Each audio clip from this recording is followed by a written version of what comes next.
الحمد لله وكفى وسلام على عباده الذين اصطفى أما بعد فأعوذ بالله من الشيطان الرجيم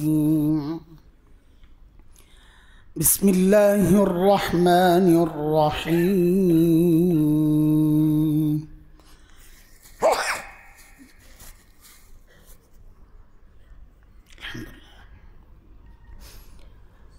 إن الله لا يغفر أن يشرك به ويغفر ما دون ذلك لمن يشاء ومن يشرك بالله فقد ضل ضلالا بعيدا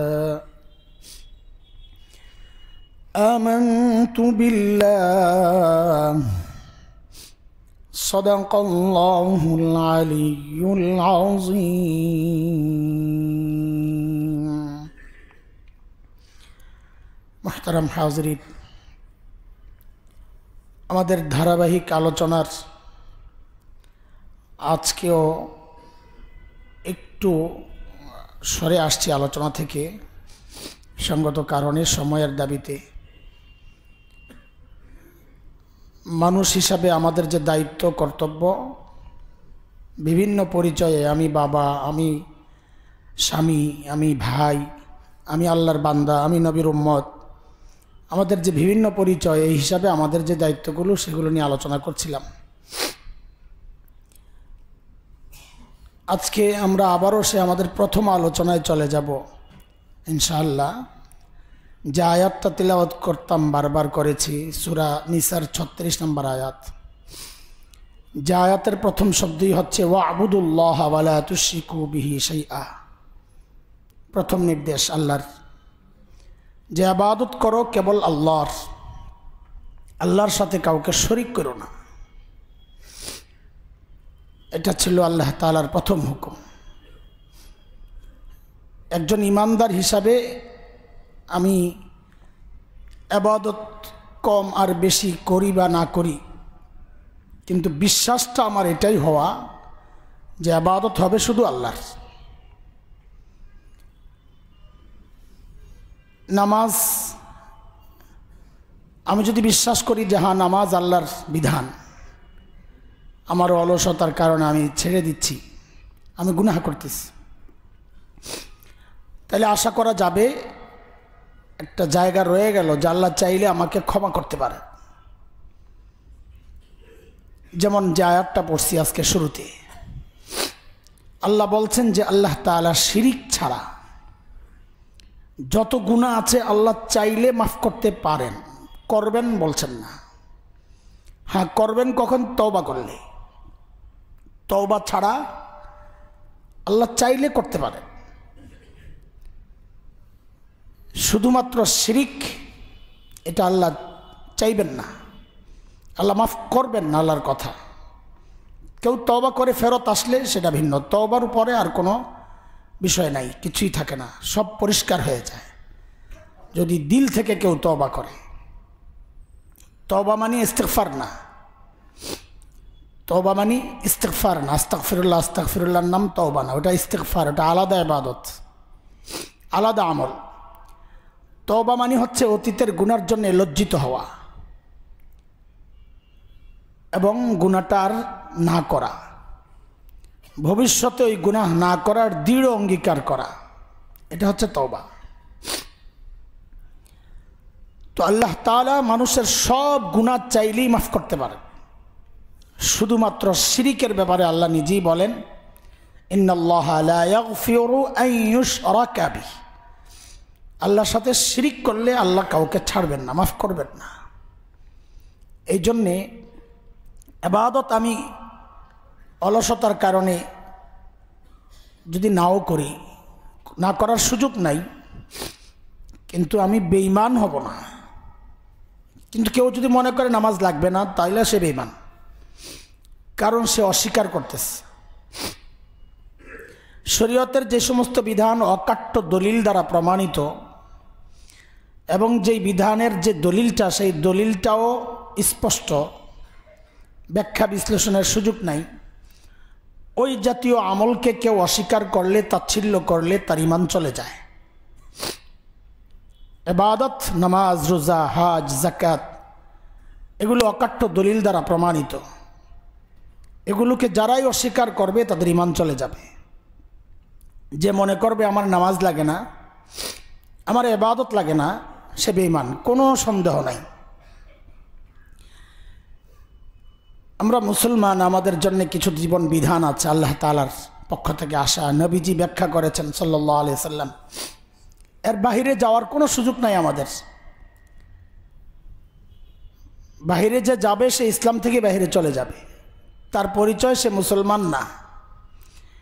এই জায়গায় আমাদের অনেক কম জানা মানুষ, অথবা জেনেও না জানার ভান করা মানুষ, সমাজের নানান বিভ্রান্ত গ্রুপকে, যারা ইসলাম থেকে বের হয়ে গেছে মুরতাদ, ওরা মানুষের কাছে উপস্থাপন করতে চায় যে এরাও মুসলমানদেরই একটা শাখা। যেমন কথার কথা কাদিয়ানি ইস্যু গেছে চলমান, এটা সবসময় আমাদের ইস্যু, কারণ এটা আমার নবীর ইজ্জতের একটা মুকুট, খতমে নবুয়ত, সর্বশেষ নবী আমাদের নবী। এরপরে নবুয়ত শেষ, পূর্ণতা, দিন পূর্ণতা পাওয়া গেছে। নবী খাতামুন নবিয়্যিন, সব নবীর শেষ হচ্ছেন আমাদের নবী। এরপর যদি কোনো নবুয়তের দাবি কেউ করে, সে মিথ্যাবাদী, ভণ্ড, প্রতারক, তার অনুসারী কাফের। যারা তাদেরকে কাফের মনে করবে না তারাও কাফের। এই জায়গায় কোনো লুকোচুরির কিচ্ছু না, এটা ফতুয়া। নতুন করে প্রমাণ দেওয়ার দরকার নাই যে কেন কাফের, এই প্রশ্ন করাই অবান্তর। হ্যাঁ, কেউ না জানলে সে জানবে, সেটা ভিন্ন, কিন্তু তর্ক করা, তার পক্ষে আদালতে লড়াই করা, এগুলো সব কুফরি। যারাই তাদের পক্ষে আদালতে লড়াই করবে তারা কাফির, কারণ তারা তাকে মুসলমান হিসাবে প্রমাণ করতে চাচ্ছে।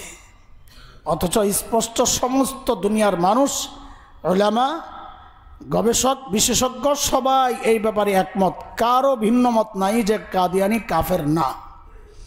কিন্তু আমাদের দেশের বহু টকশো যোদ্ধা, এরা বসে বসে বসে বসে এই কাটিং করে করে কথাবার্তা বলে। ওরা প্রমাণ করতে চায় ইসলামে যেমন হানাফি মাযহাব আছে, শাফি মাযহাব আছে, হাম্বলি মাযহাব আছে, মালিকি মাযহাব আছে, কাদিয়ানিও ওই রকম কিছু একটা। এটা মানুষকে বিভ্রান্ত করার এক নতুন শয়তানি, আর কিচ্ছু না। কাদিয়ানি যেমন কাফির, এমন আরো বহু সম্প্রদায় আছে যাদেরকে দেশের মানুষ মুসলমানই মনে করে। আসলে তারা ভিন্ন এক ধর্ম ধারণ করে, লালন করে, বিশ্বাস করে, প্র্যাকটিস করে। আমি মনে করি মুসলমান, যে মুসলমানদেরই একটা শাখা। ওই রকম এক শাখা হচ্ছে যাদেরকে মনে করে মানুষ শাখা আর কি। ওই রকম একটা বিভ্রান্ত অমুসলিম গ্রুপের নাম হচ্ছে বাউল সম্প্রদায়। আমাদের দেশের বহু মানুষ আছে, তারা মনে করে এরা মুসলমান। এবং খালি মুসলমান না, মুসলমানদের মধ্যেও একেবারে হাই লেভেলের মুসলমান, আধ্যাত্মিক মুসলমান, মারিফতি মুসলমান। সুবহানাল্লাহ, লেভেলটা অনেক উঁচা। অথচ নিঃসন্দেহে তাদের যে ধর্মবিশ্বাস আছে, এই সত্যিকার যদি কেউ বাউল হয়, এটা প্রমাণিত সত্য। কেউ চ্যালেঞ্জ করলে আমরা চ্যালেঞ্জ গ্রহণ করতে প্রস্তুত অল টাইম। দলিল আমাদের বই কিতাব থেকে দেব না, তাদের লেখা, তাদের গবেষণা, তাদেরকে নিয়ে যারা গবেষণা করেছে, বাংলাদেশের বহু গবেষক আছে, লিয়াকত আলী আছে, আনোয়ার চৌধুরী আছে, এইরকম গবেষকদের বই থেকে উদ্ধৃতি দিয়ে দিয়ে আমরা বুঝাইয়া দিতে পারবো যে বাউলরা কাফের, কাফের, কাফের, কোনো সন্দেহ নাই। আমরা অবাক হই, এদেশের এলিট শ্রেণী, কিছু রাজনৈতিক নেতা, তাদের বক্তব্য শুনে আমরা অবাক হই। এর কি মানুষ, সুস্থ মানুষ, এই অসুস্থ মানুষ এই লেভেলের রাজনীতি কিভাবে করতেছে? এই অসুস্থ মানুষ এত বড় দলের নেতা কিভাবে হলো? আমরা অবাক হচ্ছি, কাদের পিছনে ঘুরতেছি আমরা? যারা মনে করে বাউলদের উপর হামলা মানি দেশের বাঙালি চেতনার উপর হামলা, নাউযুবিল্লাহি মিন যালিক। বাঙালি চেতনা বলতে আপনি কি বুঝেন? নোংরামি বাঙালি চেতনা? পরে থাকেন আপনার ওই নোংরামি বাঙালি চেতনা নিয়ে। আমরা লাথি মারি ওই চেতনা, যেই চেতনা আমার চরিত্র হনন করে, ওই চেতনা আমরা মানি না। এটা কিসের চেতনা? কি বুঝাতে চান আপনারা? নোংরামি করা আর যা তা বলা, এগুলা যদি হয় চেতনা আপনার, আল্লাহর কসম আমার কোনো দ্বিধা নাই বলতে, ওই চেতনায় লাথি মারি, থুতু মারি আমি। কিসের চেতনা এটা?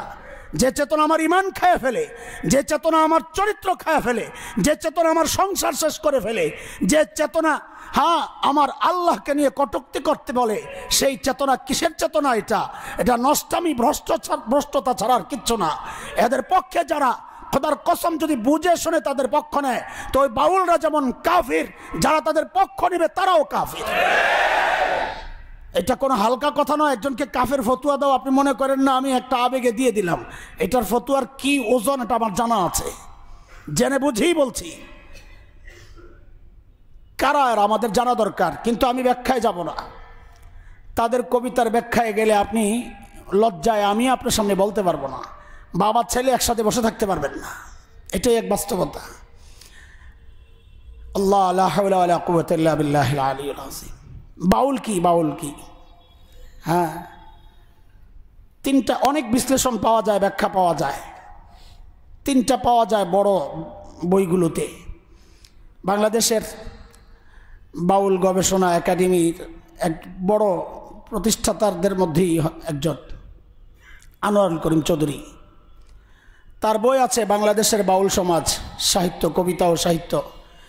এই বইগুলোর আগা গোড়া পড়া যদি কারো মনে চায় যে আমার জানা দরকার, যদি এখনো মৌলবীর কথা বিশ্বাস না হয় আর কি, যে আমিও জানতে চাই কি আসে, তো গান তো তালে তালে বলেন, সিলেবাসও ঢুকাইছেন, কিন্তু ওই গানের ব্যাখ্যাগুলো ওদের বই থেকে নিয়ে আপনার তখন মনে হবে আমি আমার সন্তানের সামনে কি দিলাম এটা।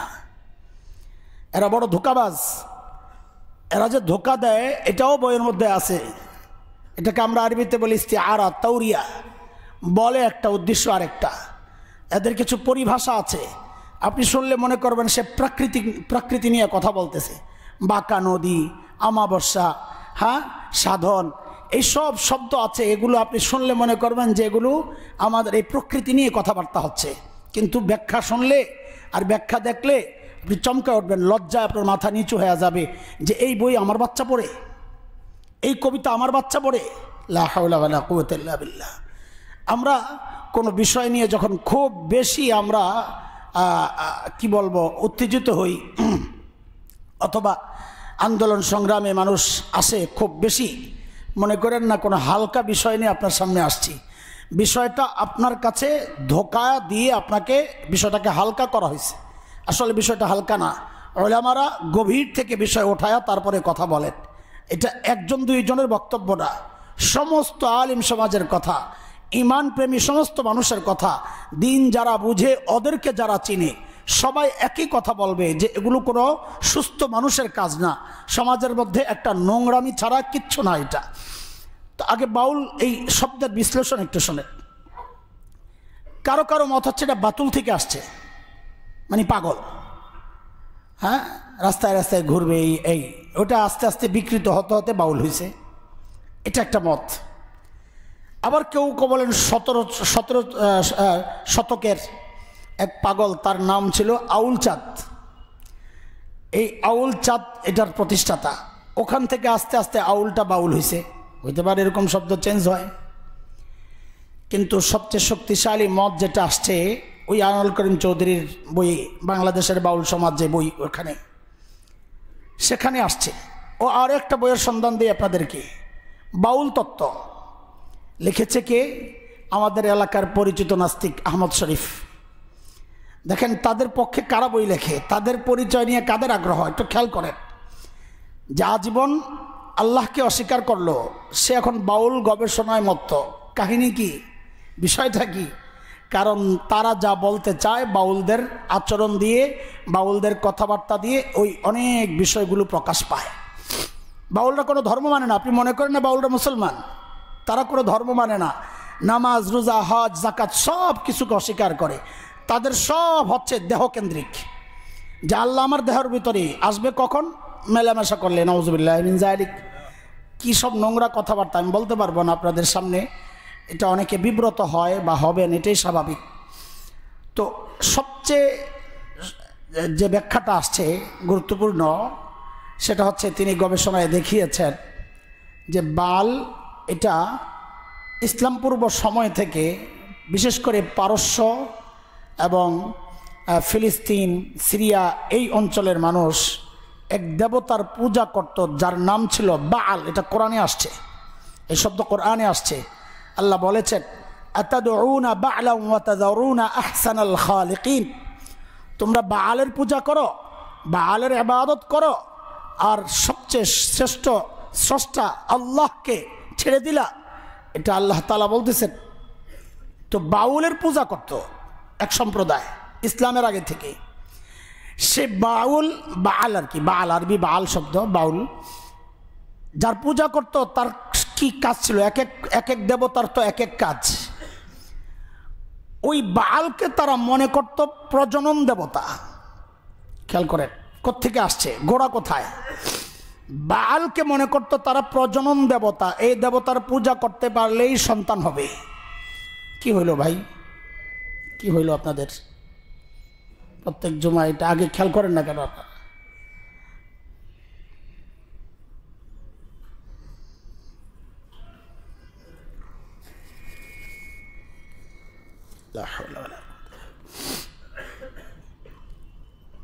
বাল, বাল দেবতা মানে প্রজনন দেবতা, ওখান থেকেই আসছে বাউল। এবং এই ব্যাখ্যাটা এজন্যে মিলে যে বাউলের ধর্মতত্ত্বে যা বোঝানো হয়েছে, গোটা বাউল সমাজের পুরা চিন্তা চেতনা, তাদের কৃষ্টি, তাদের কালচার, সব কিছুই হচ্ছে যৌনাচার কেন্দ্রিক। এটা আহমদ শরীফের বইও আসছে, সব যৌনাচার কেন্দ্রিক। এখন আমরা যদি বলি, যারা তাদের পক্ষে কথা বলেন, আপনারাও ওই লাইনের লোক, আপনি কিভাবে অস্বীকার করবেন বলেন? আপনারাও চান ওই রকম কিছু একটা সমাজ, নাইলে এইরকম নোংরা সমাজকে আপনি কিভাবে সাপোর্ট করেন? হ্যাঁ, তাদের আমাদের বিশেষ করে গ্রামে গঞ্জের বহু মানুষ আছে, তাদেরকে মনে করে আধ্যাত্মিক পুরুষ, মহাপুরুষ। তাদের কাছে চিকিৎসার জন্য যায়, ফুক নিতে যায়, ফকির, বাউল ফকির, ফকিরের কাছে ফু আনতে যায়, অনেক রোগের চিকিৎসার জন্য যায়। তারা যে ওষুধ দেয় সে ওষুধ খায়। অথচ এই বাউলদের বই থেকে জানা যায় তাদের সর্বরোগের যে ওষুধ যেটা তারা বানায়, আয় হায় হায়, আমি কিভাবে বলবো যে তাদের মল মূত্র, এই হাবে যাবে, আরও যা আছে মেয়েদের, মানে আরও যা আছে সমস্ত নাপাক জিনিস, যেগুলো আমরা শরীর থেকে বের হইলে গোসল ফরজ হয়, শরীর থেকে বের হইলে অজু ফরজ হয়, শরীর থেকে বের হইলে গোসল ফরজ হয়, এই সবগুলোর মিশ্রণে যে ওষুধটা বানানো হয়, ওইটা নাকি সমস্ত রোগের মহৌষধ। এই ওষুধের চেয়ে শ্রেষ্ঠ ওষুধ নাই, এটা যে খাবে তারা কোনো রোগ থাকবে না। বলেন আপনারা, যান যায় ওই ওষুধের এক ফাইল কিনা খান যায়। যারা বাউলের পক্ষে থাকেন, আপনি সিঙ্গাপুর কেন যান চিকিৎসার জন্যে? কেন যাবেন সিঙ্গাপুর? আপনি যখন তার পক্ষই নিছেন, তা আপনি চিকিৎসার জন্য সিঙ্গাপুর কেন যাবেন? মহা ওষুধ তো বাউলদের কাছে আছে, এক ফাইল কিনা খান, আপনার বিবিরও খাওয়ান। নোংরামির একটা লেভেল থাকা দরকার। আমরা অবাক হই, এই লেভেলের মানুষ এত বড় নেতা কেমনে হয়? এদেশের কিছু বখাটে আমরা বলবো, ভাব নেয় আমি মহাজ্ঞানী, জামা কাপড় পরবে না, সাদা চাদরে নিজের আবৃত করে রাখবে, মুসলমান না। বহু যুবক পোলাবাইন যায়, তার ভাব শিষ্য হয়। বহু আগ থেকে আমরা এগুলো সতর্ক করে আসছি। ইমান ইসলামের সাথে যার কোনো সম্পর্ক নাই, খালি ভাবুক ভাবুক একটা ভাব, এমন দূরের শব্দ ব্যবহার করবে যে মানুষ মনে করে আরে অনেক তাত্ত্বিক কথাবার্তা সে বলে, অনেক জানালা লোকটা, মাশাআল্লাহ। কিন্তু সব হচ্ছে মস্তিষ্ক ধ্বংসের একটা গভীর চক্রান্ত।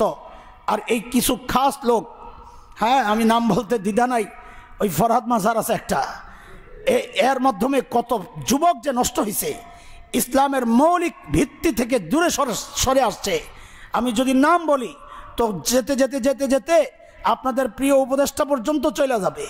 আমরা নাম ধরে ধরে বলতে পারবো কারা কারা তার কাছে যায় বিভ্রান্ত হয়েছে, কারা কারা তাদের কথায় চলে। কারা কারা আজকে তাদের কথায় ওই লালন শাহীর ওই জায়গাটারে, ওই লালনের জন্ম, লালনের মৃত্যু, এটাকে এখন জাতীয় ইস্যু বানাচ্ছে? কারা কারা কোন কোন ব্যক্তির পরামর্শে এগুলো হচ্ছে সব আমরা জানি। আমরা ওটা প্রয়োজন মনে করি না এগুলো নিয়ে কথা বলার, কিন্তু যখন বাড়াবাড়ি হবে, যখন তাদের পক্ষে শক্ত অবস্থান হবে, তাদের বিরোধিতার কারণে তাদেরকে গণহারে গ্রেফতারের নির্দেশ আসবে রাষ্ট্রের পক্ষ থেকে, তখন আমাদের চুপ থাকার সুযোগ নাই। কারণ আমরা মুসলমান, এদেশে ইসলাম থাকবে, ইসলামিক কালচার থাকবে, অন্য কালচার থাকবে, তাদের প্রতি আমাদের শ্রদ্ধা আছে। কিন্তু ইসলামের পরিভাষা ব্যবহার করে, ইসলামের শব্দগুলো ব্যবহার করে মুসলমান নাম দিয়া এগুলা করবে, এই নোংরামি করবে। কাদিয়ানীদেরকে যেই কারণে আমরা কাফের বলি এবং অমুসলিম ঘোষণার কথা বলি, এদেরকে তাড়াইয়া দিতে বলি না আমরা। তারা থাকবে, হিন্দুরা থাকছে না, ওরা ওদের ধর্ম মানবে, খ্রিস্টানরা তাদের ধর্ম মানছে, ওরাও মানবে, বাউলরাও যদি তাদের বিশেষ কোনো ধর্ম থাকে ওটা চর্চা করুক।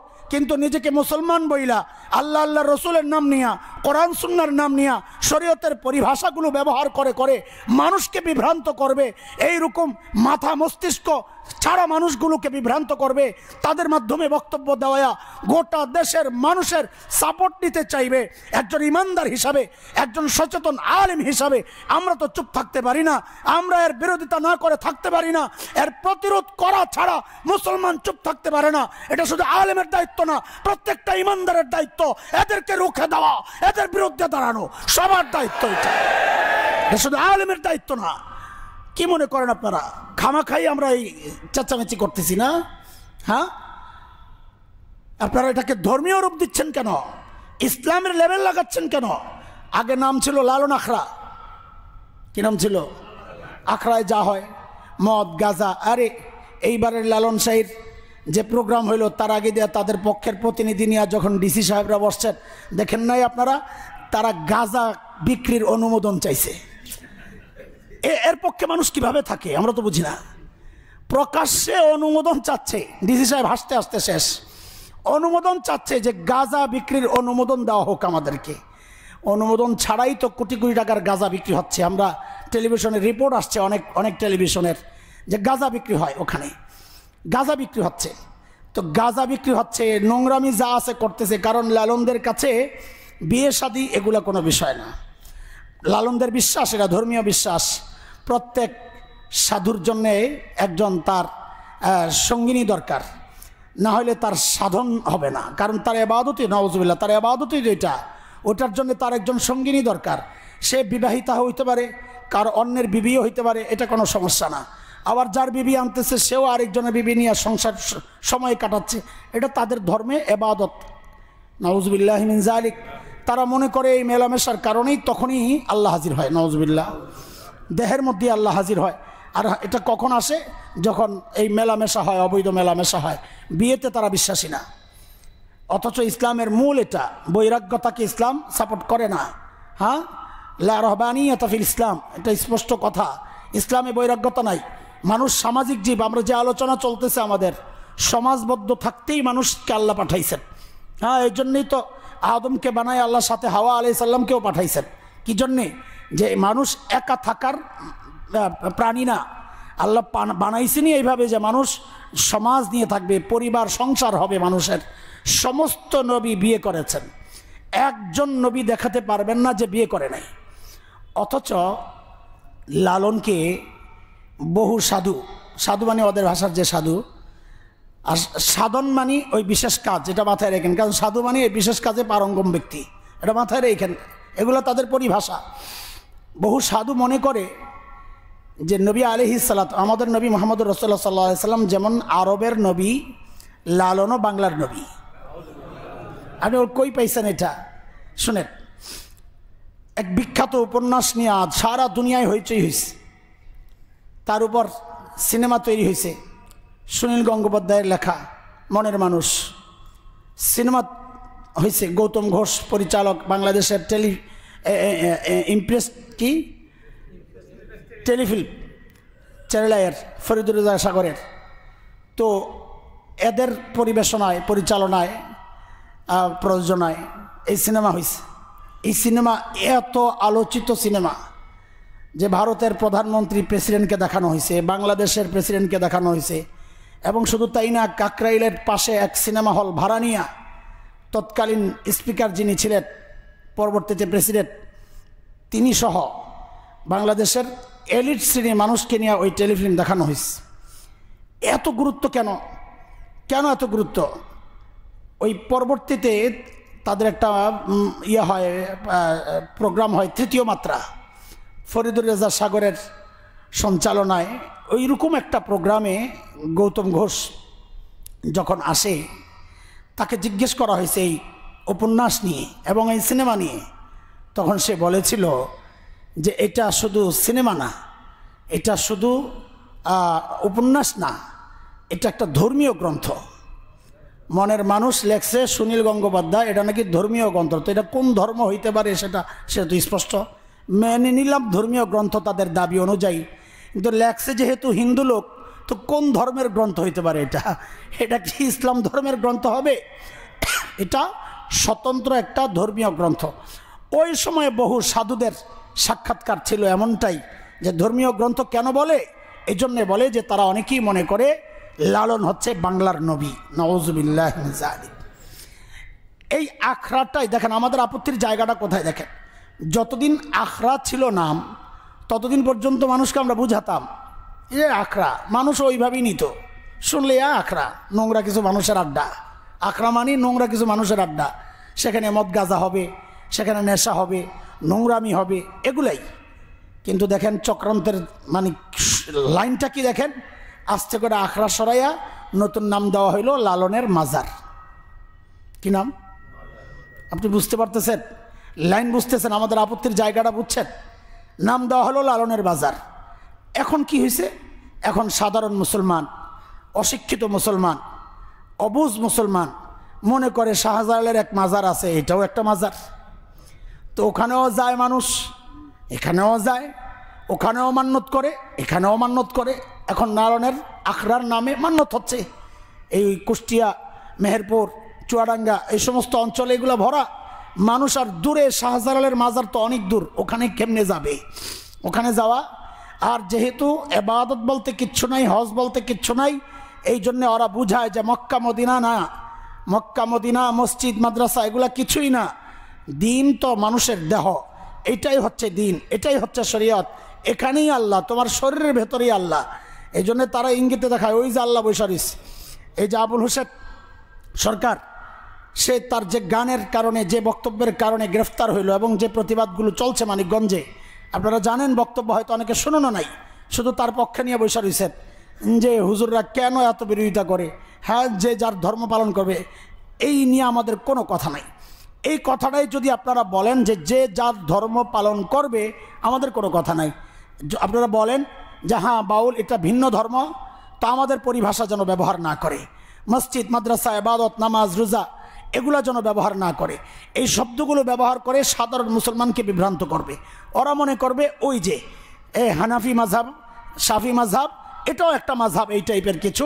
লালন এরকম একজন বড় আলেম ছিলেন, এই জন্যে তার বক্তব্য, তার মতগুলোও এটাও দ্বীনের একটা ব্যাখ্যা। এই বিভ্রান্তিতে পরে বহু মানুষ ঈমান হারাবে, বহু মানুষ চরিত্র হারাবে, বহু মানুষ তার সংসার শেষ করবে। কারণ সে যখন মনে করবে ওখানে গেলে ভিন্ন নারীতেও আমি আসক্ত হইলে আমার গুনাহ হবে না। দেখেন, আমি অনেক আগে আপনাদেরকে বারবার বুঝাইছি যে গুনাহ করা এটা তো অবশ্যই অপরাধ, কিন্তু গুনাহকে গুনাহ মনে না করা এটা গুনাহ করার চেয়ে বড় অপরাধ। কারণ ঈমান হারা হয়। সবচেয়ে বড় কথা হইল তার তওবা নসিব হয় না। যে গুনাহকে গুনাহ মনে করে না, তার তওবা নসিব হয় না। বেদাত এক ভয়ঙ্কর অপরাধ, জানেন তো না? বেদাত যে ভয়ঙ্কর অপরাধ জানেন তো? কেন ভয়ঙ্কর অপরাধ? এর অনেক কারণের মধ্যে একটা বড় কারণ হচ্ছে বেদাতির তওবা নসিব হয় না। কেন হয় না? কারণ যে বেদাত করতেছে সে এটারে গুনাহ মনে করলে না তওবা করবে, সে তো করতেছে সওয়াবের আশায়। তো যে সওয়াব করবে সে তওবা কেন করবে বলেন আপনি? যে বেদাত করতেছে সে কি মনে করতেছে আমি গুনাহ করতেছি? আরে গুনাহ করতেছি মনে করলে তো বেদাত হবে না। বেদাত তো হয় সওয়াবের আশায় করলে। তার মানে সওয়াবের আশায় যে কাজটা করবে সে তওবা কেন করবে আপনি বলেন? কেন তওবা করবে? এই জন্যে বেদাত এত ভয়ঙ্কর অপরাধ। এই যে লালনের বা এই বাউলদের ভয়ঙ্কর দিকগুলোর মধ্যে একটা দিক হচ্ছে যে তারা অপরাধকে অপরাধ মনে করে না, ইবাদত নামাজ রোজা না করাকে এটা গুনাহ মনে করে না, বরং তারা যেটা করতেছে ওইটাই নাকি আসল ইসলাম। নাউজুবিল্লাহ। এইটাকে তুমি ইসলাম কেন বলতেছো? এটা বলো এটা বাউল ধর্ম, আমাদের কোনো কথা নাই যে বাউল ধর্ম, নামাজ রোজা নাই, বাউল ধর্ম ইসলাম যা বলে না, আমরা মুসলমান না, আমরা ভিন্ন ধর্মের। যেটা বাস্তব ওইটা স্বীকার করো, ওইটা বলো, তো মানুষ বিভ্রান্ত হবে না। যারা মুসলমান না, হিন্দু না, হিন্দুরা যেমন পূজা করে ওইটাও তাদের একটা পূজা। মানুষ করুক, যায় যার মনে চায় করুক, আমরা বোঝানোর চেষ্টা করব, বিরোধিতা করব না, আমরা এতটা অ্যাগ্রেসিভ হব না, আমরা তাদেরকে মারতে যাব না, ধরতে যাব না। আপনি এটা আপনার কাছে খারাপ মনে হয়, তাই না? কিন্তু ওই আপনি যখন আপনার নেতার বিরুদ্ধে বলে আপনি ঠিকই লাঠি হাতে নেন, তখন আর আপনার সুশীলগিরি থাকে না। আপনি সুশীল কখন হয়ে যান? যখন ইসলামের বিরুদ্ধে কেউ লাঠি কথা বলে, তার বিরুদ্ধে লাঠি নিতে গেলে আপনি আমারে ওয়াজ করেন। ইসলাম শান্তির ধর্ম, এই ধর্মে এগুলো চলে। হুজুর আপনারা কোন ইসলাম প্রতিষ্ঠা করতে চান? হ্যাঁ, যে ইসলাম তোমার মতো ধোঁকাবাজকে প্রতিরোধ করে, আমরা ওই ইসলাম প্রতিষ্ঠা করতে চাই। ইসলামে তোমার মতো মোনাফেকের দরকার নাই, তোমার মতো মোনাফেক রাজনৈতিক অঙ্গনে দরকার, যে মুখে বলবে একটা, ভিতরে করবে আরেকটা। মুখে বলবে আমি সেজদা করি, নামাজ পড়ি, রাতের গভীরে আমেরিকার দালালি করবা, ভারতের দালালি করবা। তোমাদের মতো ওই মোনাফিক নেতার আমার দরকার নাই, আমাদের দরকার নাই। ওই চেহারাও দেখতে চাই না যারা এই সমস্ত বিষয়ে ওদের পক্ষ নিয়ে কথা বলে এবং মনে করা বাঙালি অস্তিত্বের আঘাত। তুমি কোন বাঙালিয়ানা লালন করো আমরা জানি না, ওই বাঙালিত্ব বাংলাদেশে চলে না। এটা হিন্দুত্ববাদ, এটা বাংলাদেশে ভারতের আধিপত্য যারা প্রতিষ্ঠা করতে চেয়েছিল তাদের একটা আওয়াজ ছিল। এটা নতুন করে ভিন্ন ভিন্ন মোড়কে এখন আবার ওই আওয়াজ তুলতে চাচ্ছ, হবে না ইনশাআল্লাহ। আমরা এর শেকড় থেকে শেকড় উপায়া মানুষকে বুঝায়া আমরা দেব ইনশাআল্লাহ। আমার দেশ ও জাতিকে তোমরা বিভ্রান্ত করতে পারবে না ইনশাআল্লাহ। ওলামায়ে উম্মত জেগে আছে আলহামদুলিল্লাহ, ওলামায়ে উম্মত জেগে আছে আলহামদুলিল্লাহ। এইরকম যত বিশৃঙ্খলা আসবে আমাদের দায়িত্ব আপনাদেরকে সতর্ক করা। শুধু একটাই অনুরোধ, আমাদেরকে ভুল বুঝবেন না। এমন না যে আমার স্বার্থের উপর আঘাত আসছে এই জন্য আমরা প্রতিবাদ করতেছি, না, স্বার্থের জন্য না। এটা আমার স্বার্থ, অবশ্যই স্বার্থ, এটা আমার দিনই স্বার্থ, আমার দিনই স্বার্থ। এবং আমার দিনই স্বার্থের উপর আঘাত আসলেই আমরা কথা বলবো। আমার ব্যক্তি স্বার্থের উপর আঘাত আসলে আমি কথা বলবো না। আমি হয় তাকে ক্ষমা করবো অথবা সলিউশনের চেষ্টা করব। কিন্তু যদি দিনের স্বার্থর ব্যাপার আসে আমরা চুপ থাকবো না। এটাই আমাদের ঈমান, আমরা এই শিক্ষাই নিয়েছি। মহতারাম হাজরিন, যে কথাগুলো বলছিলাম লালন ধর্ম, ওই যে বলছিলাম এখন শুরু হয়ে গেছে। যেহেতু মাজার, তো মানুষ এখন দিন মনে করে ওখানে যাচ্ছে। এত ঢাকঢোল পিডায়া পুরা মিডিয়া কভারেজ সহ এই কাজগুলো করা হচ্ছে। আচ্ছা ধরলাম কোনো রকম মাইনা নিলাম যেটা দ্বীপ, কয় হাজার মানুষ যায়। বাংলাদেশে এমন হাজারো মাহফিল হচ্ছে যেখানে এর চেয়ে বেশি মানুষ হয় প্রতিদিন। প্রতিদিন এমন হাজারো মাহফিল হচ্ছে যেখানে এর চেয়ে বেশি মানুষ হয়। কই আমরা তো কোনোদিন এইরকম মিডিয়া কভারেজ দেখলাম না। কেন? এটা কারণটা কি? এর উৎস কি? হ্যাঁ, কেন নাস্তিকরা তাদের পক্ষে? কেন বাম ঘরানার ছাত্র সংগঠন তাদের পক্ষে দাঁড়াইলো? সব নষ্ট চরিত্র যারা আমরা মনে করি সব কেন তাদের পক্ষে? নাস্তিক আহমদ শরীফের মতো ব্যক্তি কেন তাদের পক্ষে বই লেখে? কেন তাদেরকে নিয়ে গবেষণা করে? কি আছে এতে? কারণ এরা এমন একটা ধর্ম মানুষের সামনে পেশ করেছে যেখানে নাস্তিকতার কিছু আছে, হিন্দু ধর্মের কিছু আছে, খ্রিস্ট ধর্মের কিছু আছে, ইসলামের কিছু পরিভাষা লাগাইয়া দিছে। জগা খিচুড়ি, ওই যে ওদের হালুয়া, ওইটা যেমন সব নোংরামি নিয়ে একটা মহা ঔষধ বানাইছে, ওদের ধর্মটাও এরকম একটা হালুয়া, সব কিছু নিয়ে একটা নতুন ধর্ম বানাইছে। এইটা যদি বুঝেন আমাদের কোনো কথা নাই, না বুঝে যদি আপনি বিরোধিতা করেন তাহলে আমরা আপনাকে বোঝানোর চেষ্টা করবেন, আমার দায়িত্ব। আমরা প্রতিবাদ জানাচ্ছি। আমাদের যে সমস্ত ভাইরা প্রতিবাদ করেছেন তাদের আখড়া ওখানে নষ্টামি করার সুযোগ যারা দিচ্ছেন না মানিকগঞ্জে, তাদের বিরুদ্ধে গণহারে মামলা হয়েছে এবং রাষ্ট্রের শীর্ষ পর্যায় থেকে হুকুম আসছে তাদেরকে গ্রেফতার করার জন্যে। আর গ্রেফতার করার জিনিস পান না আপনারা, না? হ্যাঁ, অনেক দিন পরে একটা ভালো ইস্যু পাইছেন নিজেদেরকে সুশীল প্রমাণের জন্যে, তাই না? এরকম প্রমাণ অতীতে অনেকে করেছে। ফজরের নামাজের সময় আমার কলেজের টুকরা কলেজ ইউনিভার্সিটির ওই ইমানদার ছেলেকে ধৈর্য নিয়ে জঙ্গি ট্যাগ লাগানো হয়েছে। এইরকম ইস্যুর উপর ইস্যু তৈরি করেও আল্লাহ যখন ধরবে ওই ইস্যু আপনাকে বাঁচাবে না, মনে রাখেন। তখন পালানের রাস্তা খুঁজবেন। হ্যাঁ, এখন তো মনে করতেছেন আমার পক্ষে অমুক আছে, কিন্তু আল্লাহ যখন ধরবেন, আল্লাহ সুযোগ দেন কিন্তু ছাড় দেন না, মনে রাখেন। আল্লাহ যখন ধরবেন তখন খোদার কসম পালনের সুযোগ পাবেন না। এখন তো বসে বসে সিদ্ধান্ত দিয়ে দেন গ্রেফতারের, তখন নিজের গ্রেফতার এড়ানোর জন্য অমুকের কাছে লুকাইতে হবে, টয়লেটে যায় লুকাইতে হবে, টয়লেটের মধ্যে খাইতে হবে। আমরা এগুলো বলি, নাম ধরে যদি বলি আপনারা অবাক হবেন। মাসকে মাস গেছে টয়লেটে বসে বসে খাইছে, আল্লাহ খাওয়াইছে বেইজ্জতির খানা। এমন চলবে ইসলামের বিরুদ্ধে যাদের অবস্থান। দোস্ত, আমি মৌলবী মানুষ, আমি আর কি জানি? আপনাদের তো অনেকের ধারণা এরকম, কি জানে বেটা কত করে হাউকাউ করে আসি, নামাজ পড়া লাগবে পড়ি, চুপচাপ বসে থাকি, নাহলে জায়গাও পাই না, বড় মুসিবত। বহিরাগতরা আইসা এলাকার মসজিদের জায়গা দখল করে এলায়, এটাও এক বড় সমস্যা। ওনারা আইসা জায়গা পান না, কোত্থেকে মানুষ এগুলো আসে চিনেও না। হ্যাঁ, বড় সমস্যা আপনাদের। তো আপনারা ওই বইগুলো পড়েন, ওই বইগুলো পড়েন, লিয়াকত আলীর বই পড়েন, আনোয়ার করিম চৌধুরীর বই পড়েন, আহমদ শরীফ, ওই নামটাও বলতে ইতস্ত লাগে। তো আমরা নাম দিয়েছিলাম আহমক শরীর, নষ্ট আহমক, বেকুফ। বেকুফ তো বেকুফ, আবার নষ্ট। আহমদ তো একটা সুন্দর নাম, আমার নবীজির নাম। দেখেন নাম চেঞ্জ করে না, শয়তান কত। দেখেন তুই নাস্তিক, তুই তো নাম চেঞ্জ করস না কেন? তুই ইসলামী নাম ধারণ করে রাখছস কেন? এগুলো হচ্ছে মানুষকে ধোকা দেওয়া। আপনারা জানেন না, কুলখানির দাওয়াতও আসছিল, কুলখানির দাওয়াতও আসছিল মরার পরে। হ্যাঁ, কেন? ওই যে আগে বলেছি যে সমাজ জানে না, নাস্তিক নাস্তিক হয়ে গেছে। সমাজ জানে না, সে ইসলাম থেকে বের হয়েছে। ওরা মনে করে এটা একটা স্বাধীনতা, কিছু কথা বলা যাবে। ইসলাম তো কঠিন না, ইসলাম শান্তির ধর্ম। কিছু হইলেই খালি ইসলাম শান্তির ধর্ম। সব অশান্তির মূল হচ্ছে এই মৌলবীরা। সব ইসলাম বুঝছে ওরা, মৌলবীরা কিচ্ছু বুঝে না। এই লালনের গানের মধ্যে আছে, এই মৌলবী হচ্ছে সব জাহেল, এরা বুঝে না। এরা কোরআন হাদিস দেখায়, কোরআন হাদিসে কোথায় আছে গান নিষেধ? ওই যে বলতেছিলাম কথা, হারামকে হারাম মনে করে করা, এটা ইমান হারাবে না, তওবা নসিবের সুযোগ আছে। এই বাউলরা দেখেন, বাংলাদেশে কত মানুষ গান গায় না? গান গায়কের অভাব আছে? আমি কি নাম ধরে কোনো গায়কের বিরোধিতা করছি? কোনো দিন করি নাই। কেন? সে করতেছে করতেছে, কয়জনকে আটকাবো? কিন্তু বিরোধিতা করি কখন? যখন একজন দাঁড়ায় বলে গান এটা জায়েজ। হারাম কোথায় আছে কোরআন হাদিসের? এখন সামনে যেগুলো বসে আছে, ওরা তো মনে করতেছে হ্যাঁ আমাদের হুজুর যা বলতেছে এটা তো ঠিকই। কই আছে? কই আছে? তোমারে আমি কেমনে বুঝাবো? তুমি তো বসে আছো ওখানে, ওই দলের লোক, তোমার আমি কেমনে বুঝাবো? তুমি নিজেও তো জানো না কিচ্ছু। আমার মাঝখানে একটা হাসির কথা মনে পড়লো। ওই এক নাস্তিকের জানাজা হয়েছিল শাহবাগে। এখন জানাজা তো হুজুর পড়াইছে, ওই বেচারা তো কি করবে, গেছে কষ্ট করে গেছে, মানে জোর করে নেওয়া হয়েছে। তো জোর করে নিয়েছে, হুজুরের শক্তি দেখাইছে, ওরা শক্তি দেখাইছে ওদের, হুজুর দেখাইছে হুজুরের শক্তি, অজু ছাড়া পড়াই দিছে নামাজ। কি করবে বেচারা? কিন্তু বিষয় ওইটা না। পরদিন পত্রিকায় আসছে যে 3 তকবীরে জানাজা পড়াইছে। কয় তকবীরে জানাজা? কয় তকবীর? তা আমি একজনকে জিজ্ঞেস করলাম যে রে ভাই, এত মানুষ পিছনে কেউ লোকমা ভুল ধরে নাই যে তকবীর একটা বাকি আছে? তো জবাবটা ছিল বড় আজীব, খুব পছন্দের। এই জন্য প্রসঙ্গক্রমে আনলাম কথাটা। উনি বলে, পিছনে যে খাটাসগুলা দাঁড়াইছে ওরা জানলে না জানাজার তকবীর কয়টা।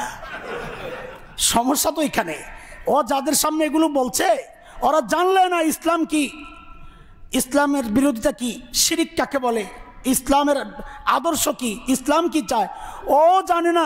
ওর গুরু যা বলতেছে ও মনে করতেছে এটাই ইসলাম। হ্যাঁ, সারাক্ষণ একটা একতারা হাতে নিয়ে থাকে, দেখছেন না?